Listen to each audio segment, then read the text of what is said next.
She threw water on the CEO disguised as a janitor, ruined his secret plan and got fired. Avery Miller always had a temper that was too strong for her own good. An employee for 5 years at Apex Vantage Solutions, she could never pretend not to see when something was wrong, even when it would have been better for her career to simply look the other way. It was an ordinary Tuesday when everything changed. Avery was walking down the hallway on the 12th floor, carrying a folder full of reports when she heard laughter coming from the end of the corridor. 3 executives from the sales department were standing in a circle, pointing and making nasty comments about a middle-aged man cleaning the floor nearby. "Look how slowly he cleans," said Caleb Brooks, the sales manager, in a mocking tone. "I bet he can't even read properly." The other 2 laughed even louder. The man cleaning the floor wore a blue cap and glasses, had graying hair and a well-groomed beard. He continued his work in silence, as if he didn't hear the comments, but Avery noticed how his shoulders tensed up.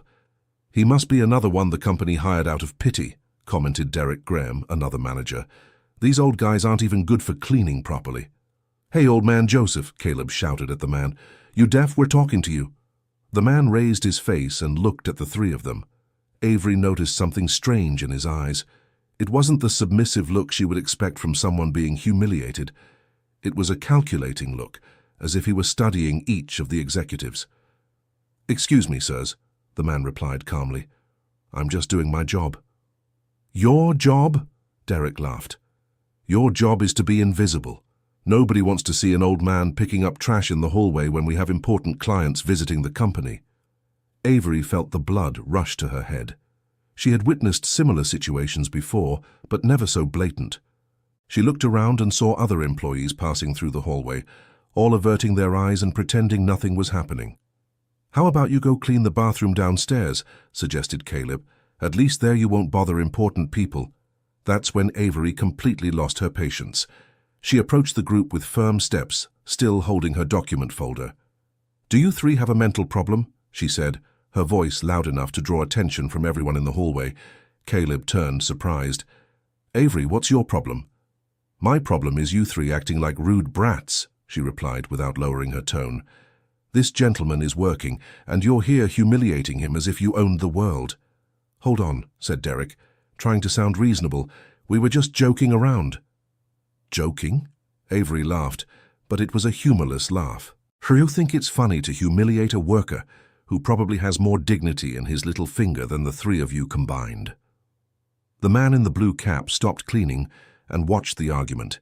Avery noticed he seemed more interested than embarrassed, as if he were watching a play. "Look here, Avery," said Caleb in a threatening tone. "You shouldn't stick your nose into matters that aren't your business." "Not my business?" Avery stepped closer. "Working at a company where employees are treated like trash is absolutely my business." She turned to the man cleaning the floor. "You don't deserve to be treated like this. Ignore these 3 clowns." The man smiled slightly. "Thank you, Mom. But you don't need to worry about me." "Of course I do," replied Avery. "And the name is Avery. Mom can stay for your mother-in-law." Some employees began to gather in the hallway, whispering among themselves. Avery realized she had created a scene, but she didn't care. She was tired of seeing injustices go unchallenged. Caleb was red with anger. "Avery, you're crossing the line. This man is a janitor. He has to accept there's a hierarchy here." "Hierarchy?" Avery almost shouted. "Hierarchy is one thing. Disrespect is something completely different." It was then that she did something that would change her life forever. There was a glass of water on a small table in the hallway, left there by some employee. Avery picked up the glass and, without a second thought, threw the ice-cold water in Caleb's face. The liquid splashed everywhere, wetting not only Caleb, but also part of the janitor's clothes. The hallway fell completely silent. Caleb stood still, completely drenched, his mouth open in shock. "Now you're going to learn to respect people who work honestly," said Avery, the empty glass still in her hand. The man in the blue cap looked at his wet clothes, and then at Avery. Instead of looking bothered, he seemed almost amused. "Wow," he said, wiping his face with the back of his hand. "That was unexpected." Caleb was trembling with anger. "Avery Miller, have you completely lost your mind? You're going to pay for this." "Pay for defending an honest worker," she shot back. Then so be it, at least I'll sleep with a clear conscience. Derek and the third executive helped Caleb dry off with napkins.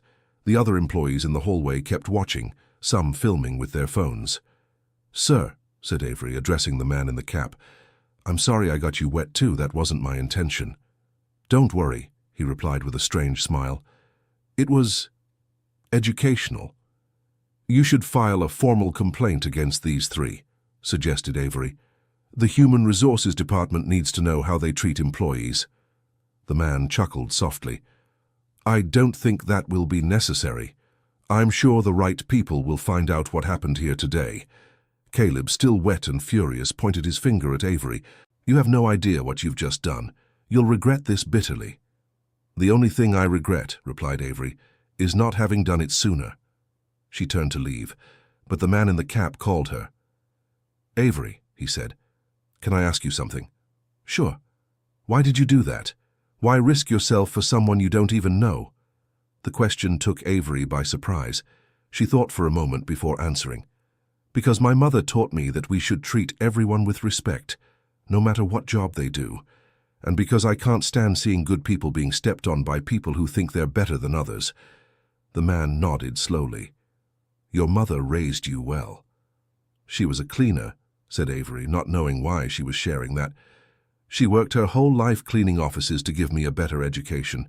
She never let anyone disrespect me because of her profession." The man's expression changed completely. It became more intense, as if every word from Avery carried special weight. "She must be proud of you," he said. "She passed away 3 years ago," replied Avery, feeling a lump in her throat. "But yes, I think she would be proud." Caleb and the others had already left the hallway, probably to change. The other employees were also dispersing, but Avery noticed many gave her discreet nods of approval. "Well," said Avery, "I need to get back to work. And you too, I imagine." "Absolutely," replied the man, picking up his cleaning supplies again. "Avery?" "Yes?" "Thank you for today." "You're welcome. And don't let anyone humiliate you again, okay?" He smiled. "Don't worry, I don't think that will happen anymore." Avery headed to her office, feeling a mix of satisfaction and apprehension. She knew she had gotten herself into big trouble, but she didn't regret it. Some things were more important than job security. What she didn't know was that she had just thrown water on the most powerful man in the company, and that her life was about to take a completely unexpected turn. Dear listener, if you're enjoying the story, please take a moment to like and especially subscribe to the channel. It really helps us who are just starting out. Now continuing. The next morning, Avery arrived at work as usual, at 8 o'clock sharp. She was a senior analyst in the Human Resources Department and took her responsibilities very seriously. She greeted Mrs. Martha, the receptionist, and went up to the 12th floor. As soon as she stepped out of the elevator, she noticed something was different. The colleagues who normally greeted her were avoiding her gaze. Conversations stopped when she passed by. A strange atmosphere hung in the air. "Good morning, everyone," she said, as she entered the room she shared with 5 other analysts. "Hi, Ave," only Chloe Thompson replied, her friend and colleague of 3 years. The others barely looked up from their computers. Avery sat at her desk and turned on her computer. Chloe approached and whispered, "Av, you need to know. They're saying you're going to be called to the boardroom today." "Because of yesterday?" asked Avery, also whispering. "Caleb made a scene. He said you physically assaulted and humiliated him in front of other employees. I threw water on him because he was humiliating an old man who was just doing his job." Avery defended herself. I know," said Chloe. "Several people saw and know you were right, but Caleb has friends on the board." Avery felt her stomach churn. She had worked very hard to get where she was. 5 years of dedication, sleepless nights studying for specialization courses, weekends working to deliver projects on time. It would be an injustice to lose everything for defending an honest worker. "Faith from HR came down here early this morning, asking for your performance report from the last 2 years, Chloe continued. "And Simon said he saw Dr. Arthur Vance talking with Caleb very early today. Dr. Arthur Vance was the company's general director, the president's right-hand man. If he was involved, it meant the situation was indeed serious." "But I didn't do anything wrong," murmured Avery. "I just defended a person who was being mistreated." "I know, Ave. Everyone knows. But you know how things work here." Avery did know. Apex Vantage Solutions was a family-owned company that had grown a lot in recent years, but maintained a very hierarchical culture. The executives considered themselves an elite and treated operational-level employees as if they were invisible. At 10 in the morning, Avery's phone rang. "Avery Miller," said the formal voice of Sarah, the board secretary. "Yes, speaking." "Can you come to the boardroom in 15 minutes? "Yes." "May I know the reason?" "Dr. Arthur Vance will explain in person." The call ended. Avery felt her heart race. Chloe looked at her with a worried expression. "It's now," said Avery. "Do you want me to go with you?" "No, thank you. I'll face this alone." Avery stood up, straightened the red blazer she had worn the day before and had decided to wear again today as a symbol of resistance, and walked to the elevator. During the 15th-floor ascent to the boardroom, she tried to organize her arguments. The boardroom was on the 27th floor, a luxurious space with a panoramic view of New York City. Avery had been there only twice before, in meetings related to important projects. "You may go in," said Sarah, pointing to the solid mahogany door. Dr. Arthur Vance was sitting behind a gigantic desk. He was a man in his early 50s, always well-dressed, with an air of superiority that had irritated Avery since the first time they met. "Have a seat, Avery," he said, without looking up from the papers on his desk. Avery sat in the chair facing him and waited. Vance continued reading for a few more minutes, intentionally leaving her anxious. "So," he finally said, looking at her, "it seems we had an incident yesterday." "I defended an employee who was being humiliated," replied Avery, keeping her voice steady. "You assaulted a company manager. I threw water on him because he was disrespecting a worker who was just doing his job." Vance sighed as if dealing with a stubborn child. "Avery, you've worked here for 5 years. You've always been a competent employee. But what you did yesterday was completely unacceptable." "What was unacceptable was Caleb's behavior and that of the other two," Avery shot back. "Caleb is a manager. He has authority over the cleaning staff." "Authority is not a license to humiliate anyone. You weren't present at the start of the situation. You don't know what really happened." Avery felt her anger rising. "I saw 3 grown men mocking an old man who was working. I heard them say he was useless, that he couldn't read, that he should go clean toilets so he wouldn't bother important people. What more did I need to see?" "Your version of events," said Vance, "does not match the report I received." "Then the report is lying." "Avery!" Vance's voice rose in tone. "You are questioning the word of 3 company executives." "I am defending the truth." Vance stood up and walked around the desk, stopping beside Avery's chair. It was an intimidating position. "You know what the problem is, Avery?" he said, in a low, threatening voice. "You've always thought you were better than others, always wanted to play the vigilante, but there is a hierarchy here, and you need to learn to respect it. Respect is one thing, submission is another. To the company, they are the same thing." Avery looked into his eyes and saw she was facing a closed mind. No matter what she said, the decision was already made. "Then just fire me," she said.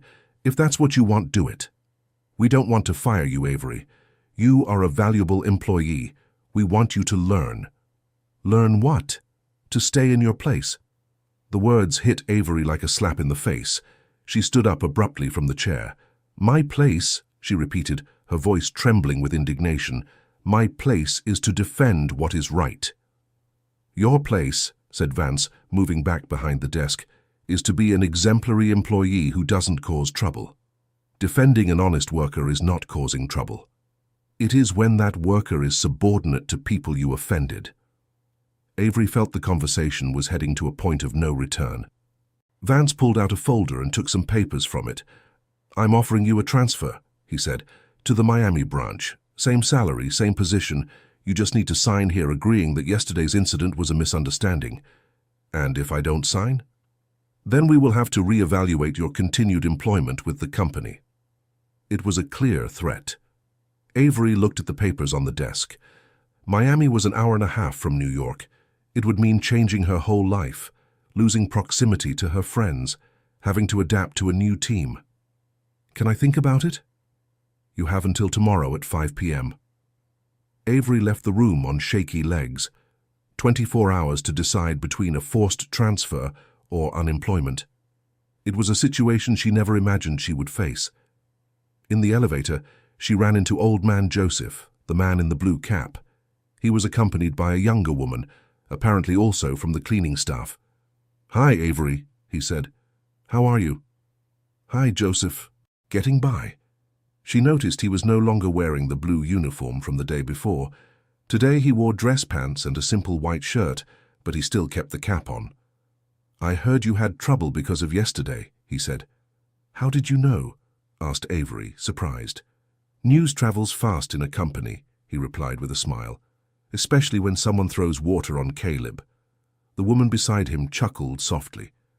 "Sorry," she said. "I'm Jane, from the cleaning staff on the 10th floor. I wanted to thank you for what you did yesterday." "No need to thank me, it was the least I could do." "For us, it wasn't the least," said Jane.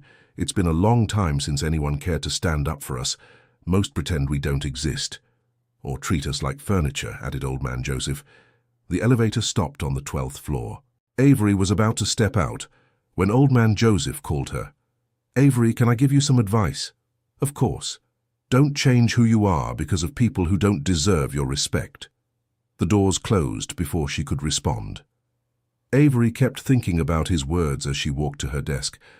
There was something different about Old Man Joseph. The way he spoke, how he carried himself. He didn't seem like the submissive man being humiliated the day before. The rest of the day passed slowly. Avery tried to focus on work, but her mind kept returning to the decision she needed to make. At 5 in the afternoon, she decided to leave early to think things over calmly. She was waiting for the elevator when Caleb appeared. He looked at her with contempt. "I hope you've learned your lesson," he said. "The only lesson I've learned," replied Avery, "is that some men never grow up. You'll regret your arrogance. I already regret wasting clean water on you." Caleb turned red with anger, but the elevator doors opened at that moment, and other people got in.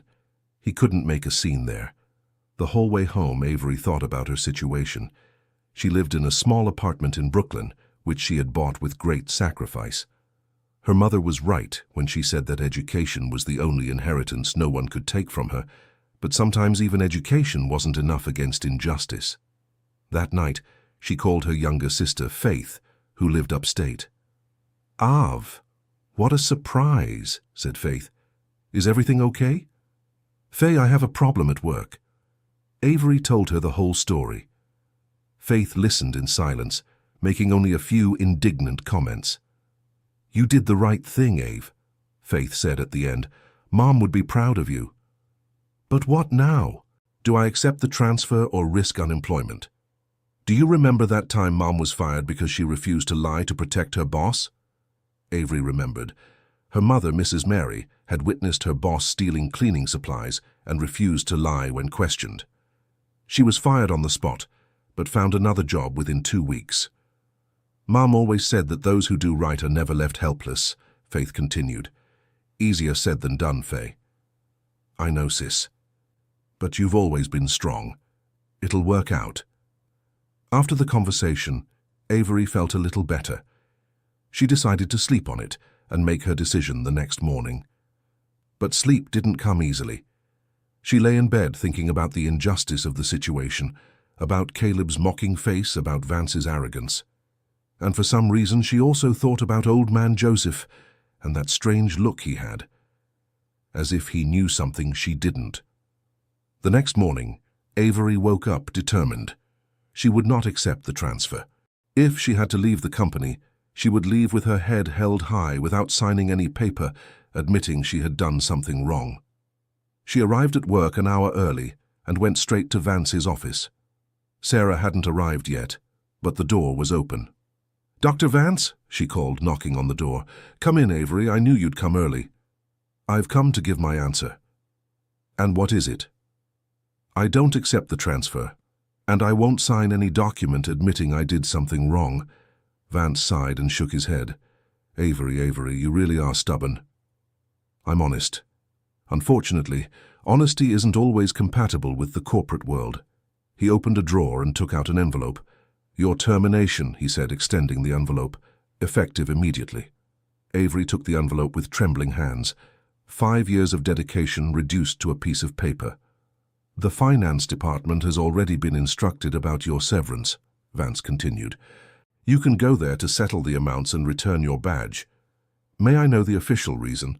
Inappropriate behavior and insubordination. Insubordination for defending a mistreated employee, insubordination for disrespecting superiors and causing a disturbance on company premises." Avery laughed, but it was a bitter laugh. "Interesting how you all managed to twist reality." "The reality, Avery, is that you failed to adapt to the company culture. The culture of humiliating workers, the culture of hierarchy and respect. Respect is something you earn, not impose." Vance stood up, indicating the conversation was over. "Good luck with your next placement, Avery. I hope you find a company more compatible with your values." Avery left the room without looking back. In the elevator, she ran into Old Man Joseph again. This time, he was alone. "I heard about your decision," he said. "News really travels fast here," replied Avery, trying to disguise the emotion in her voice. "You made the right choice." "I was fired, Old Man Joseph. How can that be the right choice?" "Because some battles are worth fighting even when we lose." Avery looked at him carefully. She was sure there was something different about that man. The way he spoke, the confidence in his words, it wasn't the manner of an ordinary janitor. "Are you really from cleaning?" she asked suddenly. Old Man Joseph smiled. "That's an interesting question. Why do you ask?"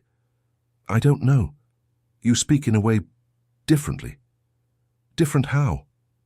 "Like someone who studied, who knows the world."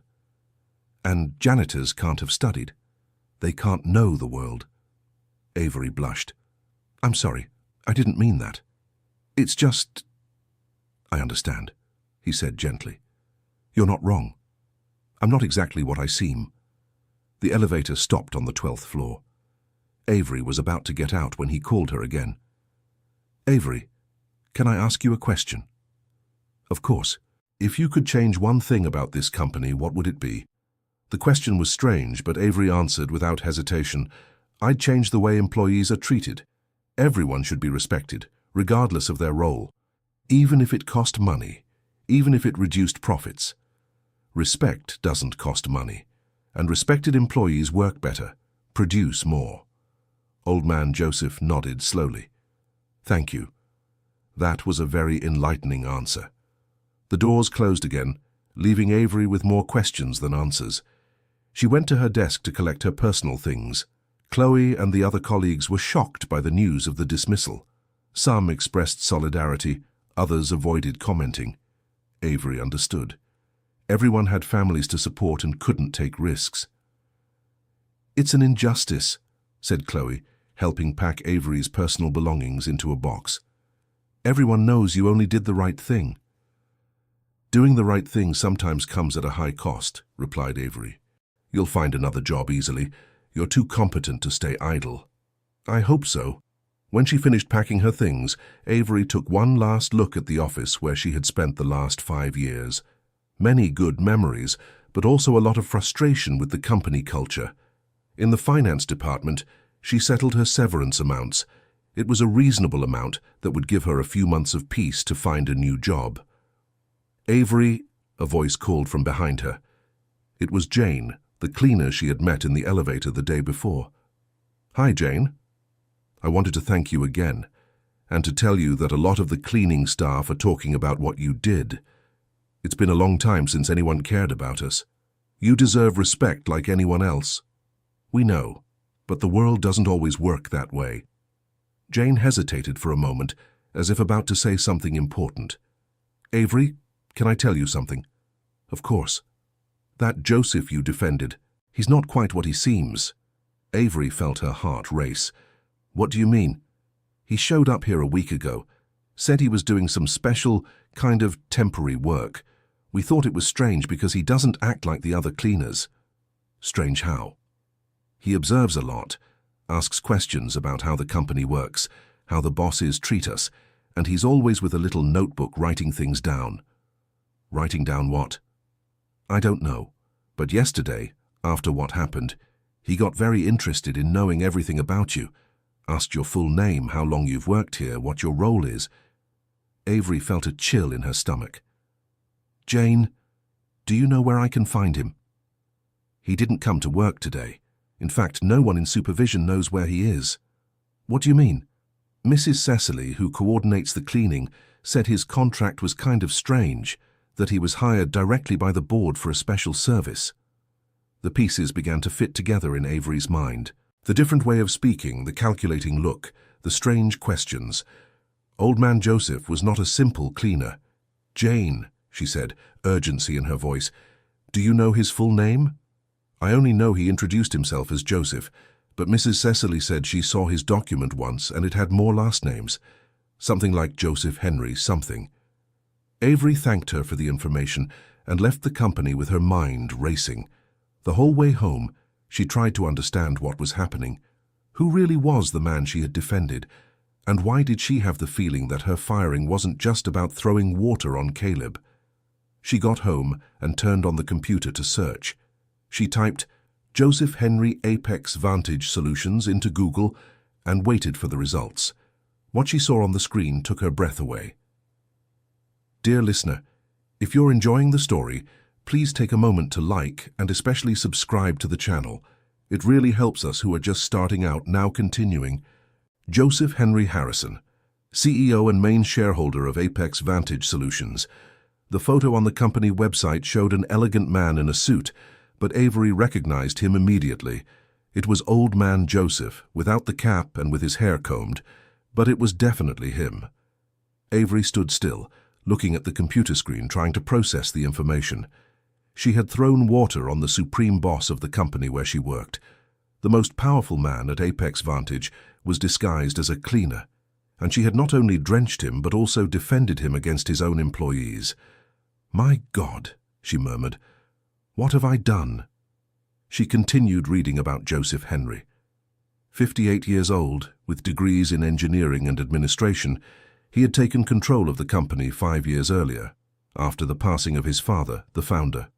Under his management, Apex Vantage had expanded significantly, but there were also several reports about labor issues and employee complaints.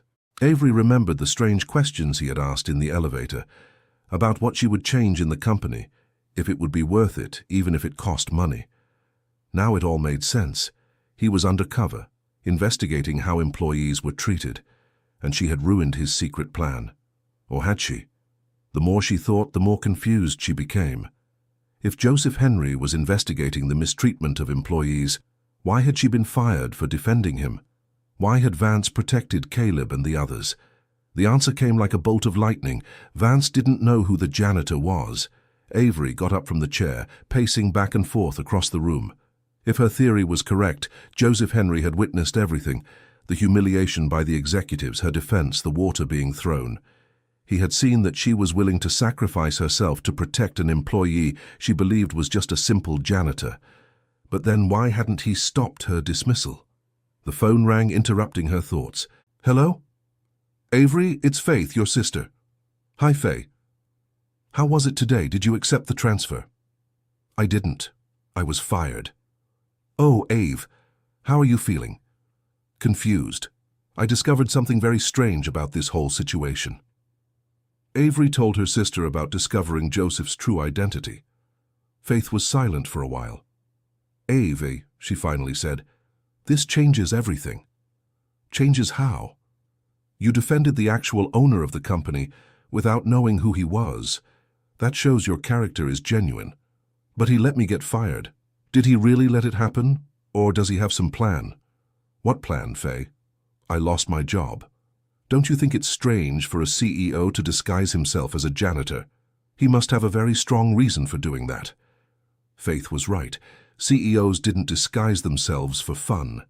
Joseph Henry was investigating something specific. What do you think I should do? Asked Avery. Try to talk to him. Send an email, call the company, go there. You have a right to know why you were fired after defending the boss himself. After the conversation with Faith, Avery kept thinking. Would it be crazy to try to contact Joseph Henry directly? Probably yes.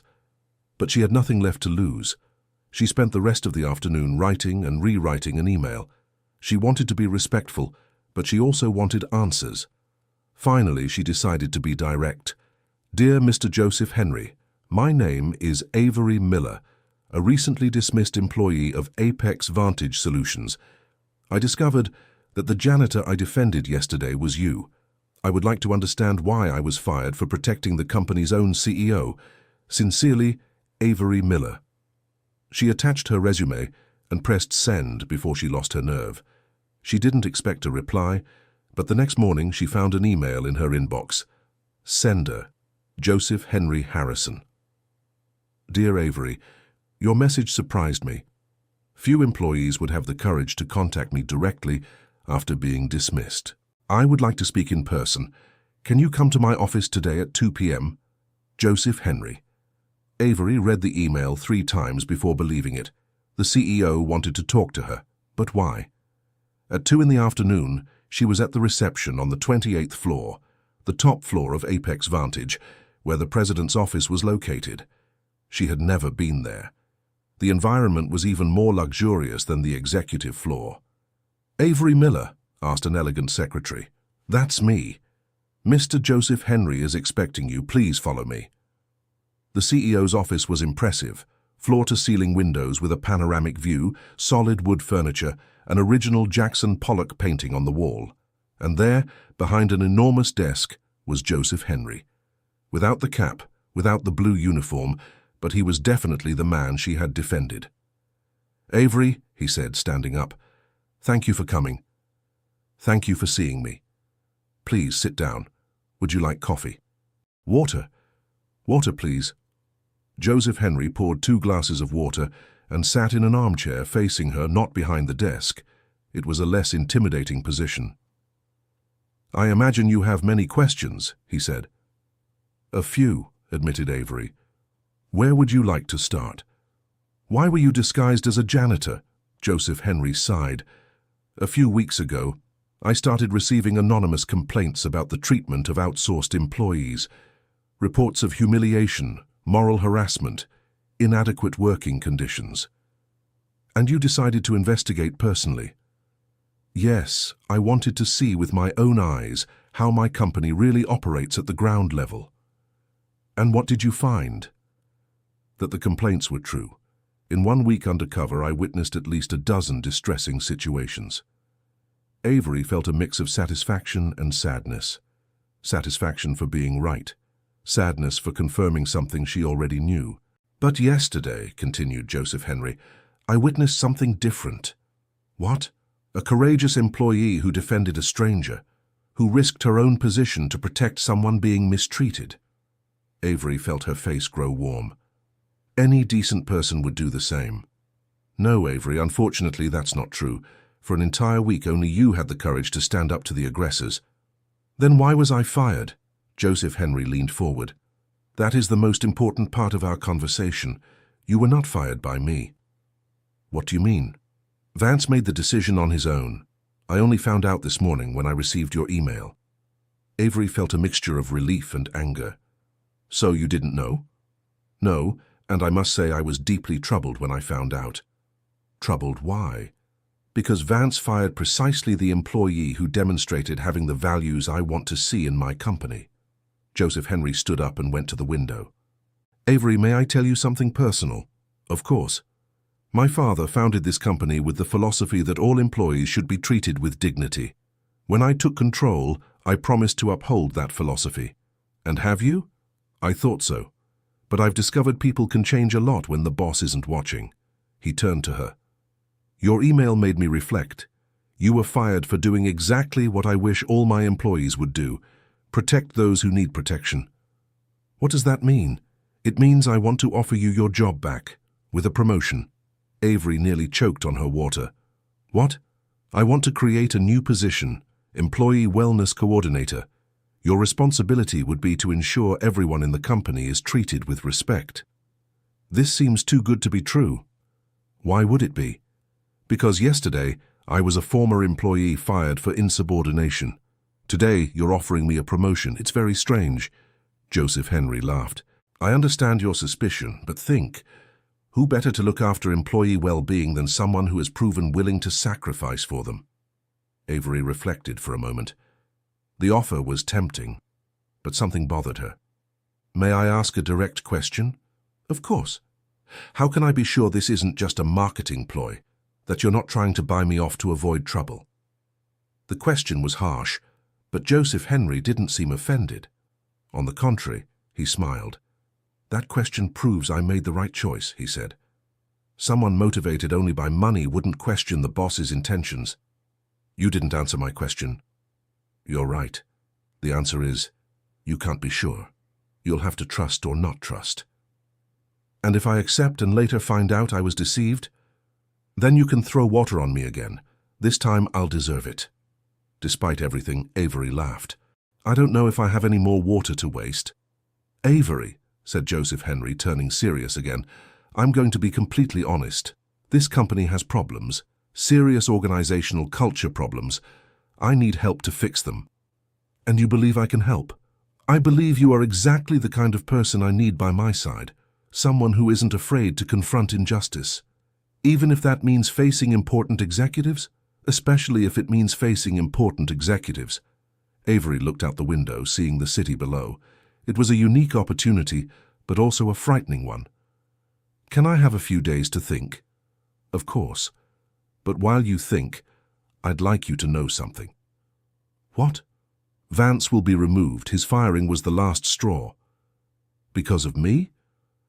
"Because of what your firing represents. If a general manager fires an employee for defending a mistreated worker, it shows he doesn't understand the values I want in my company." Avery felt a shiver. Things were changing too fast. "Mr. Joseph Henry," she said, "may I ask one more question?" "As many as you like. Do you really believe you can change the culture of a company the size of Apex Vantage Solutions?" He looked into her eyes. "Alone, no. But with the right people by my side, yes." "And if there's resistance from the other executives?" "There will be. Change always generates resistance." "And if profits fall?" "I'd prefer a less profitable but fairer company than a rich one built on disrespect." Avery was impressed by the conviction in his voice. Either Joseph Henry was a very skilled manipulator, or he was being genuine. "I'll think about your proposal," she said. "But before I go, I'd like to know one thing. What will happen to Caleb and the others who are humiliating you?" "They'll be called in for a serious conversation. If they show they can change, they'll get a second chance. If they don't, will they be fired?" "They'll be reassigned to roles where they don't have direct contact with other employees." "That's an interesting approach. I believe in giving people opportunities to change, but not in tolerating disrespect." Avery got up to leave. "Mr. Joseph Henry, thank you for the conversation." "Thank you." "And Avery?" "Yes?" "Regardless of your decision about the job proposal, I want you to know it was an honor to be defended by you." Avery left the Apex Vantage Solutions building with her head spinning. In less than 48 hours, she had gone from exemplary employee to fired for insubordination, and now she was being invited to return as a coordinator. It was too surreal. On the way home, her phone rang.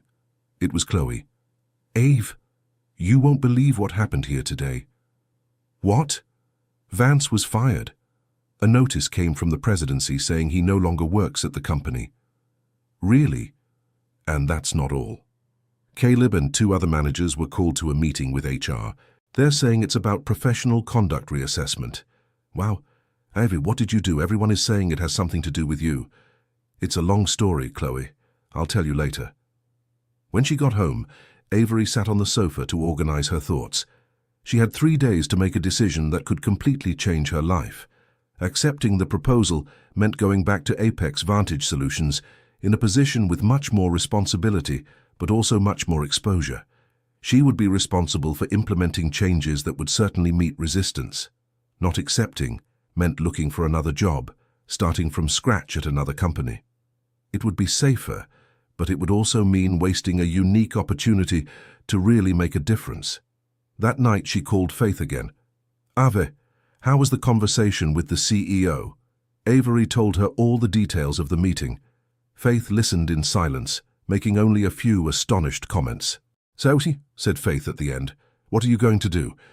"I don't know, Faye. It's an incredible opportunity, but I'm afraid I'm being naive." "Afraid of what exactly?" "Of being used, of being just a piece in a corporate game I don't fully understand. Or it could be your chance to really change things. Or it could be a trap." Faith fell silent for a moment. "Av, can I give you some advice?" "Of course." "Remember what Mom always said when we had to make tough decisions?" "What?" "That we should choose the path that lets us sleep with a clear conscience. And what would that path be? Only you can answer that. But think, if you don't accept and later find out you could have made a difference in the lives of hundreds of employees, how will you feel?" The question echoed in Avery's mind after they hung up. All night, she kept thinking about the cleaning staff, the humiliations she had witnessed, the stories Jane had told about workplace harassment. The next morning, she made her decision. She called the number Joseph Henry had given her. "Hello?" answered a secretary. "Good morning. This is Avery Miller. I'd like to speak with Mr. Joseph Henry." "One moment, please." "Avery?" Joseph Henry's voice sounded surprised. "Have you made your decision already?" "I have. I accept the offer." "Excellent. When can you start?" "Whenever you wish." "How about Monday? That gives you a few days to prepare." "Perfect." "Avery, there's one thing I need to mention." "What?" "Your new position will generate a lot of internal resistance. Some people will try to sabotage you." "I'm prepared for that." "Are you sure?" "Mr. Joseph Henry, I've spent my whole life seeing injustices. Now I have a chance to do something to change them. I won't waste this opportunity out of fear." "Great. I'll see you Monday then." After hanging up, Avery felt more determined than ever. She didn't know what awaited her at Apex Vantage Solutions, but she knew she would give her best to honor the trust being placed in her. What she didn't imagine is that the next few months would be the most challenging of her professional life. Dear listener, if you're enjoying the story, please take a moment to leave a like and especially subscribe to the channel. It really helps us, who are just starting out. Now continuing. Monday arrived quickly. Avery chose a conservative grey suit, wanting to project a serious and professional image. She arrived at Apex Vantage Solutions at 8 in the morning, an hour before the normal workday. She wanted time to settle into her new role without too many curious eyes. The first surprise was discovering her new office was on the 27th floor, the same as the old executive board. It was a small but well-located room, with a view of the city and new furniture. "Good morning, Avery," said Sarah, the secretary she had met in the meeting with Vance. "Mr. Joseph Henry asked me to orient you about your new function." "Thank you, Sarah. Your computer is already set up with access to all human resources systems. You have the authority to review contracts, working conditions, and receive complaints directly." "Complaints?"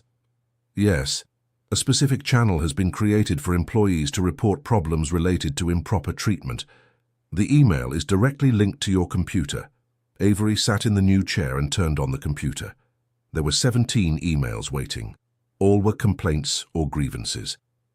The first message was from a cleaning staff member on the 15th floor. "Ms. Avery, I heard you will be taking care of employee problems. I've worked here for 3 years, and I'm always treated as if I'm invisible. Yesterday, the supervisor on the 15th yelled at me in front of everyone because a printer was out of paper. It's not my job to stock the printer, but he said I had to do it because people like me can't choose their work." Avery felt her blood boil. It was exactly the type of situation that had motivated her defense of the man she thought was her Joseph. The second message was even worse. "My name is Samuel. I work in maintenance. The finance manager always makes jokes about my color when he sees me in the hallways.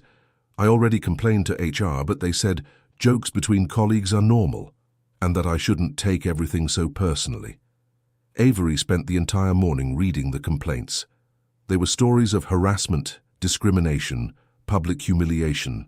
Some were from contractors, others from full-time employees in operational roles. At 11 in the morning, Joseph Henry appeared at her office door. "How is your first morning going?" "Eye-opening," replied Avery. Mr. Joseph Henry, can I be frank? Always.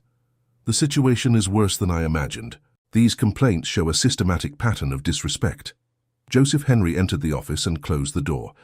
Show me some. Avery read aloud 3 of the most serious messages. Joseph Henry grew increasingly serious. What do you think we should do? He asked. First, investigate each case individually. Second, establish clear consequences for anyone who disrespects employees. Third, create a training program on respect in the workplace. And if some managers refuse to participate in the training, then they are not fit to be managers. Joseph Henry smiled. I like your direct approach. You can start implementing these measures immediately. I will need support. Some executives will resist. You will have my full support. Any problems, come to me directly. After Joseph Henry left, Avery began planning her strategy. She decided to start with the most serious cases and document everything carefully. The first case she chose to investigate was that of Samuel, the maintenance worker who suffered racist jokes. She scheduled a meeting with him for the afternoon. Samuel was a black man of about 40, polite and experienced. He had worked at Apex Vantage Solutions for 8 years and had never had any disciplinary issues. Mr. Samuel, said Avery when he arrived at her office. Thank you for coming. Can you tell me in detail what happened? Samuel hesitated. Ma'am, I don't want to cause trouble. I need this job. You won't cause trouble. My job is to solve problems, not create them. Samuel recounted that Grant Foster, the finance manager, constantly made jokes about his color. He called him Big Black Guy, made comments about quotas, and whenever Samuel passed through the hallways, Grant would make remarks about him being in the right place, cleaning things. How long has this been happening? Asked Avery. 2 years since he was promoted to manager. And have you filed a formal complaint? I tried. The old HR team said they were just friendly jokes and that I was being too sensitive. Avery felt anger. Mr. Samuel, I will investigate this situation personally. Can you give me some specific examples with dates? Samuel took a small notebook from his pocket. I write everything down, ma'am, with date, time, and witnesses when there are any. Avery was impressed with Samuel's organization. He had truly documented every incident. It was a solid case of harassment and racial discrimination. Mr. Samuel, you have my commitment that this situation will be resolved, and you can be sure there will be no retaliation against you. Thank you, ma'am. It's been a long time since anyone took our complaints seriously. After Samuel left, Avery made some calls. She managed to confirm some of the reported situations through other employees. Grant Foster really did have a history of inappropriate behavior. On Wednesday, she summoned Grant to a meeting. Grant Foster was a 45-year-old man, always very well dressed, with an air of superiority that irritated Avery from the first moment. He arrived at her office 15 minutes late without apologizing. So you're the new hire who's going to take care of well-being, he said, making air quotes with his fingers. I'm Avery Miller, Employee Wellness Coordinator. Please, have a seat. Look, Avery, I'll be direct. I don't know what kind of political game you're playing here, but it won't work with me. Mr. Foster, I am investigating reports of workplace harassment against company employees. Harassment? He laughed. What an exaggeration. People these days can't even take a little joke. A little joke like calling an employee Big Black Guy? Foster stopped laughing. Who said I say that? I have documented reports of your interactions with Samuel from maintenance. Samuel, that guy's problematic. Is, always complaining about everything. Problematic how, Mr. Foster? He plays the victim over anything. We joke with everyone here. He's the one who takes everything personally. Avery opened the folder with Samuel's notes. According to these records, you called him Big Black Guy at least 12 times in 2 months.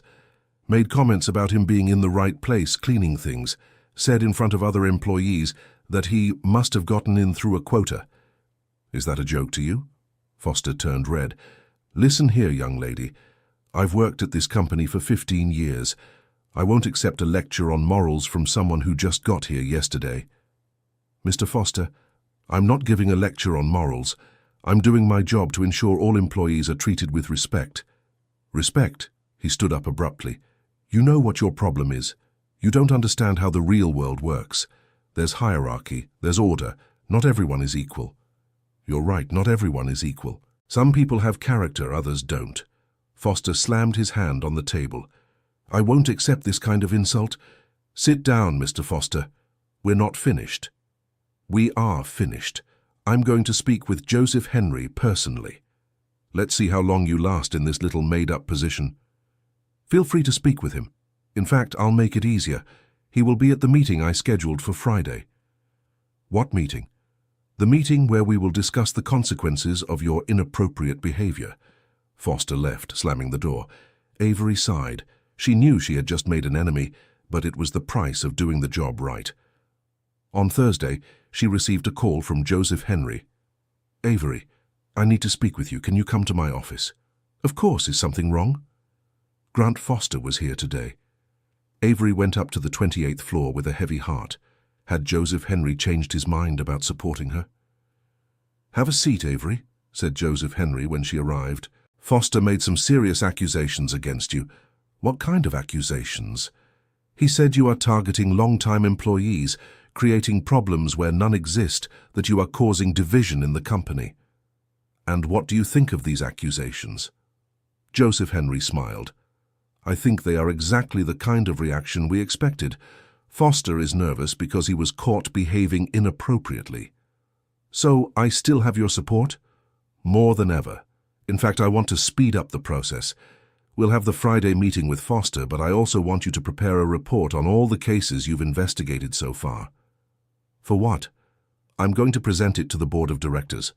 It's time they knew what really happens in our company. Avery spent all of Thursday preparing a detailed report. She documented 15 cases of workplace harassment, 3 of racial discrimination, 5 of public humiliation of contracted employees, and 2 of sexual harassment. On Friday, the meeting with Foster was tense from the start. Joseph Henry was present, as was the new HR director Paige Brooks, who had been hired to replace Vance. Grant, began Joseph Henry, Avery reported some concerning situations involving your treatment of employees. Joseph, you know my work. 15 years of dedication to the company, and now I'm going to be crucified because of a few jokes that were misinterpreted. Jokes like calling a black employee big black guy? Asked Paige, consulting the report. It was affectionate. Samuel knows it was affectionate. Mr. Grant, said Avery, you read Samuel's account. He made it very clear he felt humiliated and embarrassed. Samuel is lying to get some advantage. And the 8 employees who confirmed witnessing your jokes are also lying? Asked Joseph Henry. Grant was silent for a moment. Look, if some people felt offended, I apologize, but it wasn't intentional. Grant, said Joseph Henry, inappropriate behavior, intentional or not, has consequences. What kind of consequences? A 2-week suspension without pay and mandatory participation in a training program on diversity and respect in the workplace. Suspension. Joseph, that's an overreaction. The alternative is termination for cause. Grant paled. All right, I accept the suspension. And there's one more thing, said Avery. You will make a public apology to Samuel and to all the employees you offended. Public? Yes. At the all-staff meeting next week. Grant agreed reluctantly. After he left, Joseph Henry turned to Avery. How do you feel? Relieved. But I know this is just the beginning. You're right. Grant is not an isolated case. I've already identified at least 5 other managers with problematic behaviors. We'll deal with all of them. Avery, there's something I want to discuss with you. What? The board of directors wants to meet you. I'm going to present your report at next Tuesday's meeting. Are they resisting the changes? Some are. They think we're wasting time and money unnecessarily on employee whining. And what do you think? I think they'll change their minds when they see the numbers. What numbers? The numbers you're going to prepare for me by Monday. What kind of numbers? Turnover costs, lawsuits, medical leave for stress, loss of productivity. I want to show the board how much the company loses when it treats employees poorly. Avery spent the weekend working on the numbers Joseph Henry had asked for. What she discovered was impressive. Apex Vantage Solutions had spent $2.3 million last year on lawsuits alone. Employee turnover was 40% above the industry average. Medical leave for stress had increased 60% in the last 2 years. On Monday, she presented the numbers to Joseph Henry. "Excellent work, Avery. This data is exactly what I need to convince the board. Can I attend the meeting? Actually, I want you to present the report personally." "Me? To the board of directors?" "Yes. They need to meet the person who is leading these changes." Avery felt a flutter in her stomach. She had never presented to a board of directors. They were powerful men, accustomed to making decisions that affected thousands of people. "Are you sure it's a good idea?" "I'm sure it's the only idea. Avery, you have solid data, consistent arguments, and a genuine passion for justice. They will respect you." On Tuesday, Avery arrived at work 2 hours early. She wanted to review her presentation one more time. She chose a conservative navy blue suit and low heels. She wanted to look serious and trustworthy. The board meeting was on the 28th floor, in a conference room she had never seen. It was an intimidating environment, with a giant mahogany table and leather chairs. The 8 board members were already seated when she arrived. Men between 50 and 70 years old, all very well dressed, all with serious expressions. "Gentlemen," said Joseph Henry, "allow me to introduce Avery Miller, our Employee Wellness Coordinator." The greetings were formal and cold. Avery noticed that some board members looked at her with skepticism. "Avery," said Joseph Henry, "you may present your report." Avery took a deep breath and began. She spoke about the cases of workplace harassment she had investigated, about the financial costs of turnover, about the impact of poor people management on productivity. "Ms. Avery," interrupted one of the board members, Mr. Arthur Palmer, the eldest of the group, "these figures are impressive, but don't you think you are exaggerating the severity of the situation?" "In what sense, Mr. Arthur?" "Conflicts between employees have always existed. It's part of the corporate environment. With all due respect, sir, there is a difference between professional conflicts and systematic humiliation." "Can you give a specific example?" Avery told the case of Samuel. When she finished, another board member, Mr. Martin Oliver, shook his head. "Ms. Avery, don't you think the employee might be exaggerating? Sometimes people misinterpret a joke." "Mr. Martin," replied Avery, keeping her calm, "jokes based on skin color are not jokes. They are attacks on human dignity. But firing a manager over this isn't an overreaction. Grant was not fired. He was suspended and will undergo training." "Even so," said another board member, Mr. Felix Hayes, "we are creating an environment where employees will complain about anything." Avery felt her irritation rising but kept her voice calm. "Mr. Felix, respected employees work better. Humiliated employees become demotivated, are absent more, produce less." "That's theory," said Arthur. "In practice, a little pressure is good." "Professional pressure is one thing," countered Avery. "Personal humiliation is something completely different." Joseph Henry decided to intervene. "Gentlemen, I'd like to draw your attention to the financial figures in the report. We are losing a lot of money with poor people management." "Joseph," said Martin, "we've always had labor lawsuits. It's part of the operational cost." "Not when they can be avoided," replied Joseph Henry. "Avery, can you talk about the preventive measures you propose?" Avery explained her plan for training, creating reporting channels, regular employee check-ins, and clear policies for consequences regarding inappropriate behavior. "And how much will that cost?" asked Felix. "About $300,000 per year." $300,000 to solve problems that perhaps aren't that serious," said Arthur. $300,000 to avoid the $2,300,000 we lost last year, corrected Avery. The board fell silent. Joseph Henry seized the pause. "Gentlemen, I propose we approve Avery's program for a 6-month trial period. If there is no improvement in the indicators, we reassess." "I agree," said a board member who had not yet spoken, Mr. Caleb Brooks, who was not related to the Caleb that Avery had drenched. "The numbers are convincing."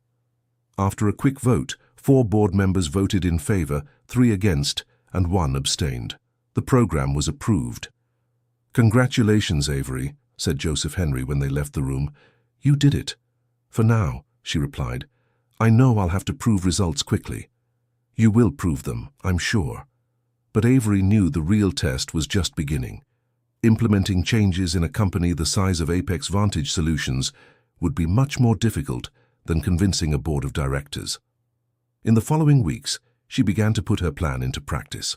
She created a mandatory training program for all managers, established clear conduct policies, and began making regular visits to all floors of the company. Resistance appeared quickly. Some managers boycotted the trainings, others made sarcastic comments about political correctness, but there was also unexpected support. Jane, the cleaning employee who had warned Avery about Joseph Henry, approached her in the second week of the program. "Miss Avery, I wanted to thank you," she said. "Thank you for what, Jane?" "For the first time in 3 years, I feel respected here. Yesterday, the supervisor on the 10th floor apologized to me for yelling at me last week." "Did he do that spontaneously?"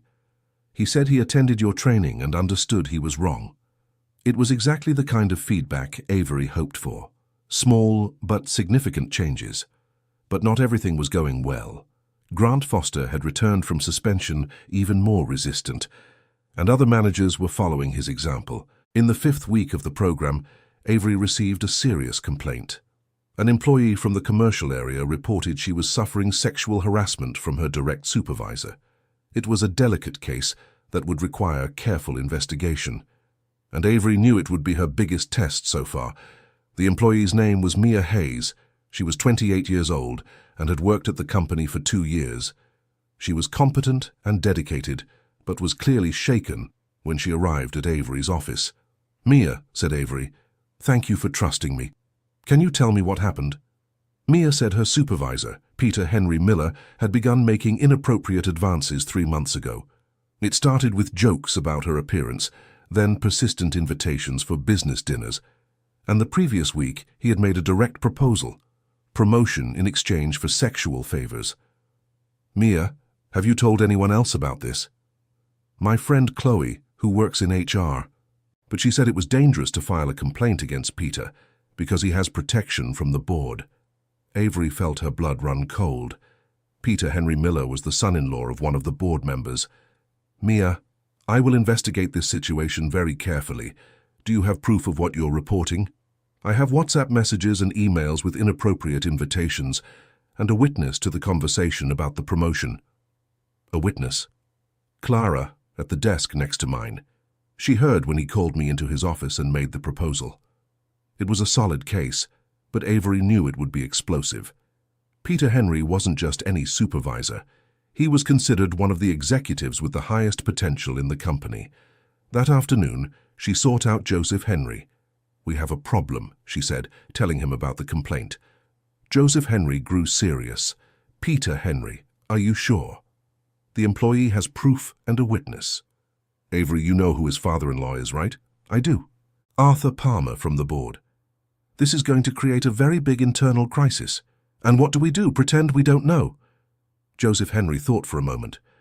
"No, we'll investigate, but it has to be done very carefully." "Can I summon Peter for a meeting?" "You can, but I want to be present." On Friday, Peter Henry Miller arrived at Avery's office with an air of superiority. He was a 35-year-old man, handsome, well-dressed, accustomed to getting what he wanted. "So you're the famous well-being coordinator," he said with a smile that didn't reach his eyes. "I've heard a lot about you." "Mr. Peter, thank you for coming. Please, have a seat." Joseph Henry arrived a few minutes later. Peter looked surprised. "Joseph, I didn't know you'd be here." "It's a case that requires my personal attention," replied Joseph Henry. "What case?" "Mr. Peter," said Avery, "I have received a serious complaint of sexual harassment against you." Peter laughed. "Sexual harassment? Who made this ridiculous accusation?" "Mia Hayes from your team." The smile vanished from Peter's face. "Mia, that's absurd. I never did anything inappropriate with her." "Then how do you explain these emails?" Avery showed printouts of the messages. Peter read them quickly and turned pale. This could be interpreted in many ways.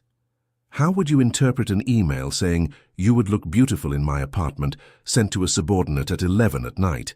It was just a joke. And this message here, "Your promotion could come faster if you were more collaborative." Is that also a joke? Peter looked at Joseph Henry, trying to appeal to their friendship. Joseph, you know me, I would never do such a thing. Peter, said Joseph Henry, the evidence is very clear. What evidence? Some misunderstood messages. And the witness who heard you offering a promotion in exchange for sexual favors, added Avery. What witness? That's a lie. Clara Lawson confirms she overheard the conversation. Peter stood up abruptly. This is a setup. These women are making all this up to harm me. Mr. Peter, said Avery, keeping calm, the evidence is solid. What we have to decide now are the consequences. Consequences? I'm going to talk to my father-in-law. He won't allow this kind of persecution. Peter, said Joseph Henry, turning serious, your father-in-law has no authority to interfere in disciplinary matters. We'll see about that. Peter left, slamming the door. Avery and Joseph Henry exchanged looks. Now things have gotten complicated, said Joseph Henry. Do you think Arthur Palmer will try to protect his son-in-law? I'm sure of it, and it will cause a split in the board. Are we prepared for this battle? Joseph Henry thought for a moment. Avery, I'll be honest. This situation could cost me my position, and yours too. Are you willing to take that risk? For justice? Always. Then let's move forward. On Monday, as expected, Arthur Palmer called Joseph Henry demanding an immediate meeting. Joseph, said Arthur when he arrived at the office, this situation with Peter needs to be resolved discreetly. Arthur, there's nothing discreet about a sexual harassment complaint. But there are ways to minimize the impact, a transfer, perhaps a warning. The evidence is too serious for a simple warning. Joseph, Peter is a good employee, a future leader of the company. We can't destroy his career over a misunderstanding. Misunderstanding? Arthur, he offered a promotion in exchange for sexual favors. According to an employee who might be lying to gain advantages. And the messages and the witness? They could be misinterpreted. Joseph Henry sighed. Arthur, I understand Peter is your son-in-law, but I can't overlook a serious complaint. So you're choosing some random employee over a family member. I'm choosing to do what's right. The conversation ended without resolution. Arthur left visibly irritated. That afternoon, Joseph Henry called an extraordinary meeting of the board of directors. Avery was invited to present the case. The meeting was tense from the start. Arthur arrived accompanied by Peter, who was not a board member, but had been invited to defend himself. Gentlemen, began Joseph Henry, we have a serious situation that needs to be resolved. Avery presented the case in detail. She showed the messages, explained the witness, reported the conversation with Peter. This is absurd, Peter exploded when she finished. They're trying to destroy my reputation based on malicious interpretations. Peter, said board member Caleb Brooks, these messages are too explicit to be misinterpreted. They were jokes. Mia always responded positively. Then why did she file the complaint? Asked Felix Hayes. Because he didn't get the promotion he expected and decided to get revenge. Arthur stood up. Gentlemen, we've known Peter for years. He's a man of integrity, married, a family man. He wouldn't do such a thing. Arthur, said Joseph Henry, married men and family men can also commit sexual harassment. This conversation is straying from the professional to the personal, complained Arthur. Sexual harassment is personal by nature, replied Avery. The discussion went on for 2 hours. In the end, a vote was taken. 5 board members voted for Peter's dismissal, 2 against, and Arthur declared himself unable to vote due to a conflict of interest. Peter was fired for just cause. Arthur left the meeting furious and resigned from the board that same week. Avery, said Joseph Henry a few days later, do you realize what just happened? Did we do justice? Yes. But we also confronted the first member of the company's founding family. Arthur is my father's cousin. Do you regret it? Not at all. But now we know our position is more fragile. What does that mean? It means we can't make a mistake. Every case we investigate, every decision we make, will be scrutinized under a microscope. Avery understood the gravity of the situation, but she also understood there was no turning back. They had chosen a path and needed to follow it to the end. In the following weeks, the results of the wellness program began to show. Employee turnover fell 20%. Stress-related sick leave decreased by 30%. More importantly, reports of mistreatment also began to decrease. "Do you know what this means?" said Joseph Henry when Avery presented the numbers. "That people are being treated better." "That too, but mainly it means your program is working. People are changing their behavior. It's too early to celebrate." "That's true, but it's a good sign."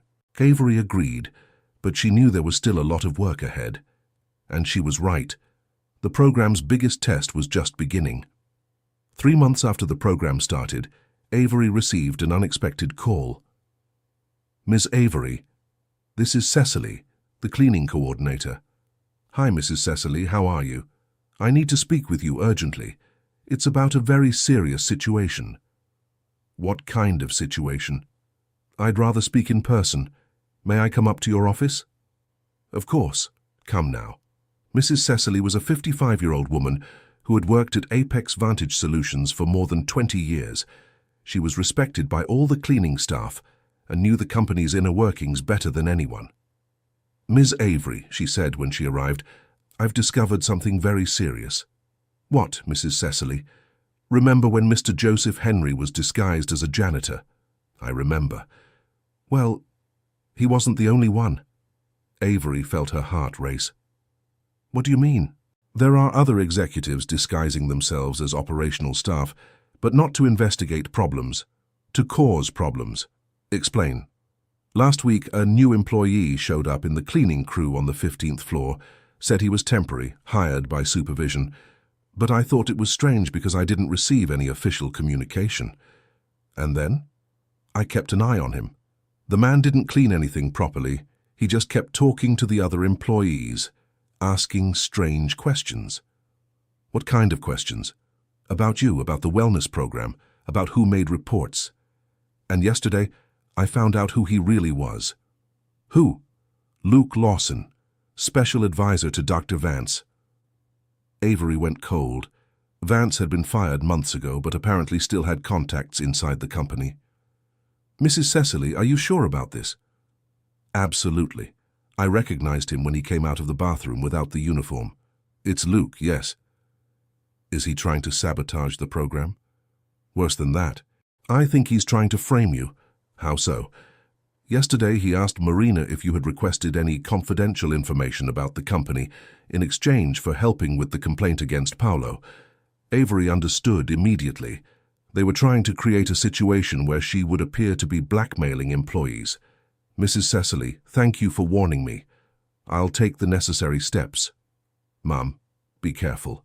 These people don't mess around. They want to bring down you and Mr. Joseph Henry." After Mrs. Cecily left, Avery immediately called Joseph Henry. "We have a serious problem," she said.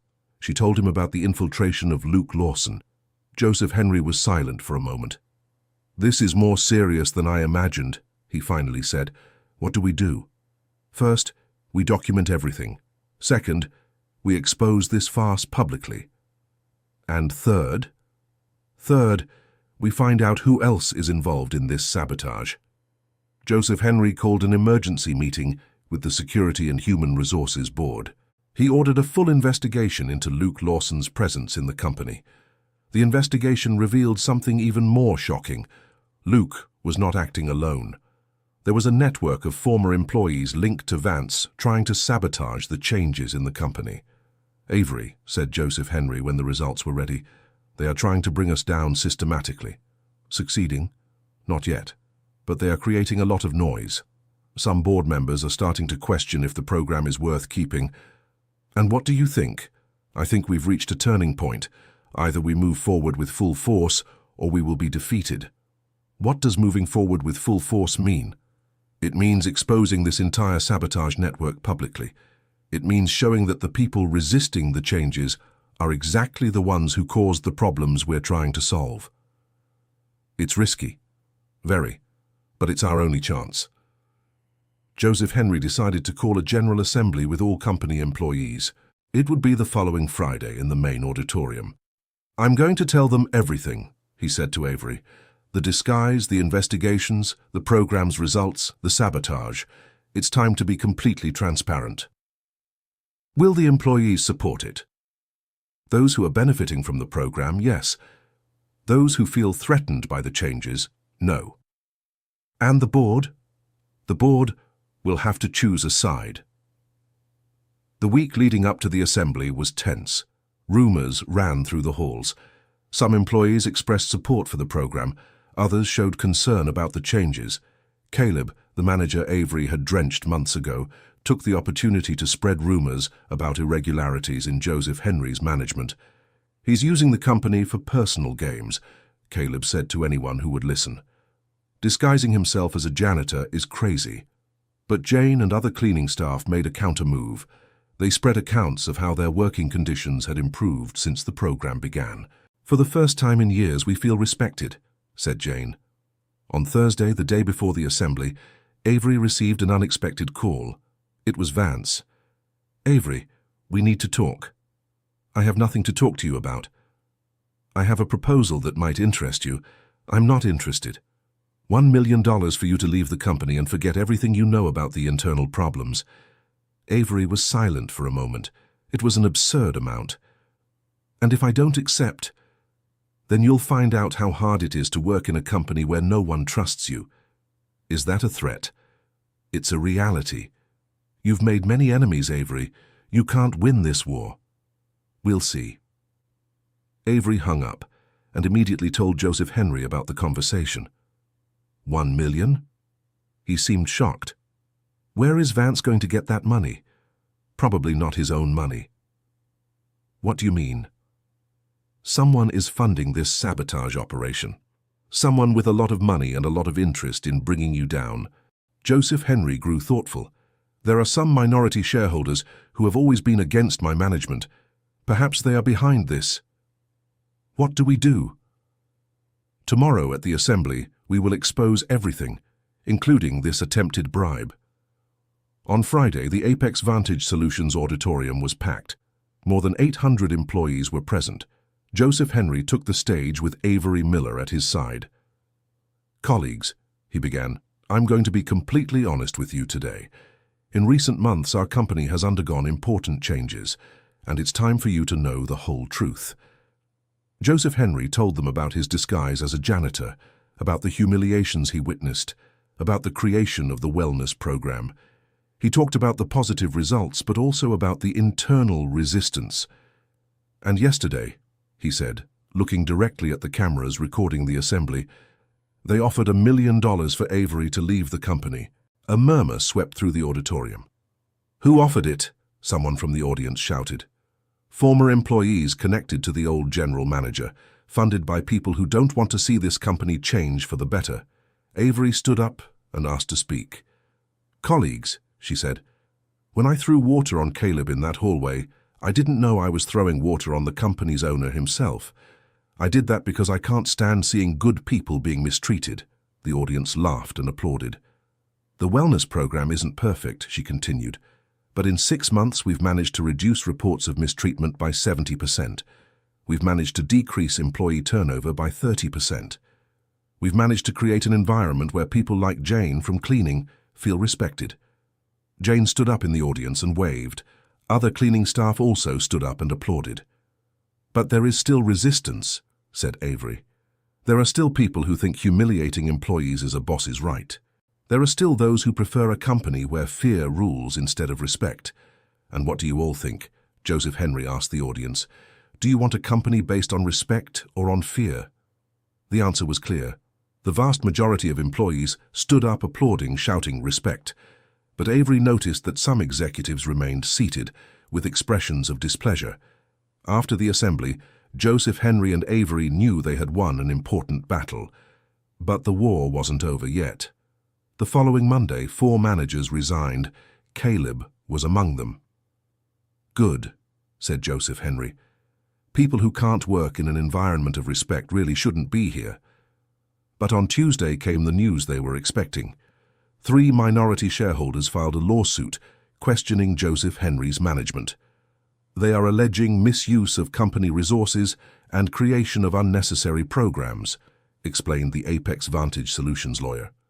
Is there any merit to it? Asked Avery. Not legally. But it can create instability. What does this mean for me? It means you have become a central piece in a battle for control of the company. Avery understood. It was no longer just about employee wellness. It was about what kind of company Apex Vantage Solutions would be in the future. In the following weeks, the pressure was intense. Trade papers began reporting on the internal crisis at Apex Vantage Solutions. Some painted Joseph Henry as an unstable CEO who played at disguising himself. Others portrayed him as a visionary leader trying to revolutionize corporate culture. Avery became a public figure against her will. She received invitations for interviews, lectures, articles. Some attacked her as an infiltrated left-wing militant. Others praised her as an example of a courageous professional. How do you handle all this exposure? Asked Joseph Henry one afternoon. By focusing on what matters, she replied. The program's results keep improving, that's what matters. And she was right. 6 months after the shareholders' meeting, Apex Vantage Solutions had become a case study in successful people management. The company was awarded Best Place to Work for the first time in its history. More importantly, 0 reports of harassment or sexual misconduct in the last 4 months. Avery, said Joseph Henry late one afternoon, there's something I want to propose to you. What? I want to promote you to Director of Human Resources. Me, but Paige is great at the job. Paige is taking over the new branch in Washington, D.C., and you are the right person to lead HR here in New York. Mr. Joseph Henry, this is an honor, but I still have a lot of work to do with employee well-being. You can handle both roles and have a larger team to implement the program across all branches. Avery thought about the proposal. It was an opportunity to expand the program's impact to the entire company. I accept, she said, but on one condition. Which is, I want to create a training institute for respectful management, a place where other executives can learn how to treat employees properly. Approved. A year later, Avery was in her new office, now on the executive floor, preparing for an international presentation. Apex Vantage Solutions had been invited to share its experience at a human resources conference in London. Ms. Avery, Jane appeared at the door. Jane, so good to see you. How are you? Great. I came to thank you again. For what this time? For the scholarship. I never imagined I'd be able to go to college at 45. The scholarship program for operational employees had been one of Avery's last implementations. The company paid 50% of education costs for any employee who wanted to study. You deserve it, Jane. And how are things in the cleaning department? Completely different. Now we're treated like people, like professionals. After Jane left, Avery looked out her office window. She saw the city's movement, people rushing back and forth, each with their own struggles and dreams. She thought of her mother, Mrs. Mary, and how proud she would be to see her in that position. She thought of the day she threw water on Caleb, not knowing she was changing the course of her life. The phone rang. Avery, it's Simon from Finance. Hi, Simon. I wanted to let you know we closed the quarterly numbers. Productivity is up 40% compared to last year. 40%? Are you sure? Absolutely. And turnover has dropped to 5%, the lowest rate in the company's history. Excellent, Simon. Thank you for letting me know. Avery hung up the phone with a smile.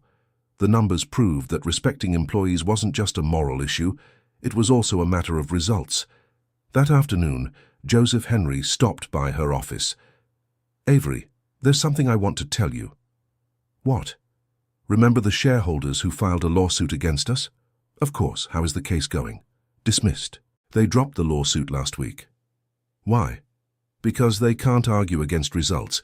Our company is more profitable, more productive, and more respected than ever. And Vance? He's at another company. I heard he's already had 3 lawsuits for harassment in the last few months. Some people never change. True, but some do, and that makes all the difference. Joseph Henry headed for the door but stopped before leaving. Avery, can I ask you a personal question? Of course. If you could go back in time, would you do it all over again? Would you throw water on Caleb again? Avery thought for a moment. I would. But it would be ice water this time. Joseph Henry laughed. Why? Because lukewarm water doesn't wake anyone up to reality. 2 years later, Avery was on the main stage of the International Human Resources Congress in New York, presenting the Apex Vantage Solutions case to over 2,000 executives from around the world. The transformation of a corporate culture, she said, doesn't happen because someone in an office decides change is needed. It happens because each person at every hierarchical level decides they will treat their colleagues with respect. In the audience, she saw attentive faces, some taking notes. She saw Jane, who had graduated in business administration and was now the facilities supervisor. She saw Samuel, who had been promoted to maintenance coordinator. She saw Joseph Henry in the front row, smiling proudly.